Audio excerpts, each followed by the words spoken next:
What up, y'all? Amir here, Rappin and Snackin.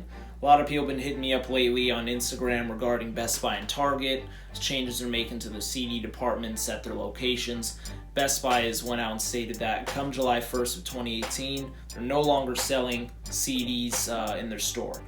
Target is going to start selling their CDs on a consignment basis, which means that labels will not be getting paid until customers come in and purchase those CDs. So whether or not labels are going to follow through with this, I'm not too sure, but let me just go ahead and break this video down. The first being, how did this happen? Second being, well, what does this mean for physical music in general? What about the pricing? And lastly, how do we combat digital music streaming? Wearing my Rappin and Snackin tee right now. Got the text on the front, got the logo on the back, the one that you see in the bottom right hand corner of the video. Shirts will be made soon. We'll be on the website rappinsnackin.com soon, but now that I got that out of the way, let's get into this. So why did this happen? Why are stores cutting down on selling physical CDs now? Well, 2017 actually marked the first year that digital streaming has created more revenue for music than actual physical copies, which has been a long time coming, but 2017 marked the first year of that. So I believe that Best Buy and Target, now seeing these declines in sales, they've decided to opt out of that. Well, part two, how does this affect physical music in general? How will it affect the prices? Well, actually, the people who are really affected here are the buyers who go and depend on Best Buy and Target for their music needs. People who are more heard on the radio, commercial artists, just to throw some out there, you know, your Taylor Swifts, your Adeles, even your Eminems and Kendrick Lamars and people of that nature.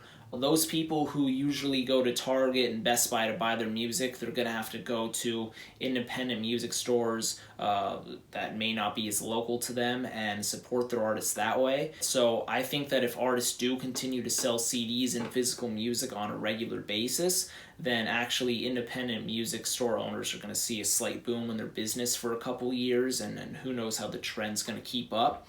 But I think that's going to happen if artists kind of cower and get scared and stop selling physical music. Then we're going to see those music store owners probably going to have to close up shop in a few years, and that would really suck for those people and the economy and the music industry as well. But I think that a lot of artists are going to have to kind of up their marketing and their promotion game a lot. What I'm scared of is that a lot of artists may go the limited edition route and sell their music on that sort of basis where it's a certain quantity, and once it sells out, it's gone forever. Reason being for this is typically artists will sell out on that given product if they go on limited edition basis, because it kind of instills fear in the consumer's mind.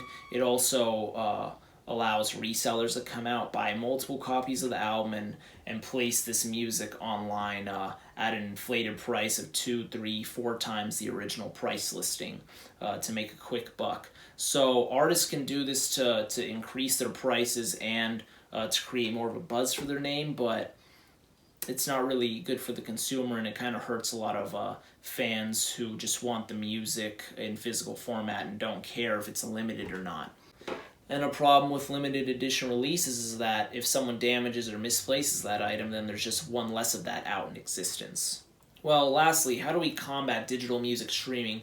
I don't think it would really be wise to combat it. I think that digital music is here to stay, and it's going to develop into something else. Maybe they'll put a chip in our brain, we'll have music that way eventually, who knows. But I think that artists should just not advertise their entire discographies on Spotify or Apple Music or Tidal or what have you. Reason being because if it's there, people are going to listen there. It's easy. People like convenience. We don't want to go out of our way for anything. So why don't you, instead of putting your entire albums, put select songs out of albums, your certified blazers, your steamers, your hitters, whatever, those songs that are going to make people just go crazy and nod their head and spread your music, put those on there, because that's going to make people want to listen to your music and find more of your music and your associated acts. So if I saw one of my favorite artists had only 3 songs on Spotify, and I'm like, what the hell? Well, I want to listen to more of it. I'm going to go to YouTube, I'm going to go to iTunes, I'm going to support you that way, and you're going to get more of a buzz and more hits on your YouTube videos too. So do that. If you have confidence in your music that it's really good and you should be making more money, put your nuts on the table and show them. You know what I'm saying? Show them that, my music's good, and try this technique out for a few months, because if we like it, we're going to look for it. We're not going to give up because it's not on Spotify. We know you didn't release 10 songs in your whole career, right? So I suggest artists to try that out. According to a 2015 article, Spotify released some staggering numbers showing how much they pay per listen. So per listen, an artist will make 0.006% of a dollar to 0.0084% of a dollar. So 100 listens gives them 60 cents to 84 cents. That's nothing. So if you show your boys, your whole clique, this album and this fool's music and whatever, they probably made like $10 off a whole year's listening. That's just like nuts to me. So artists, if you're really bending over to take it from these streaming companies, then how about you just put less of your music on there? Don't quit streaming, but stream less.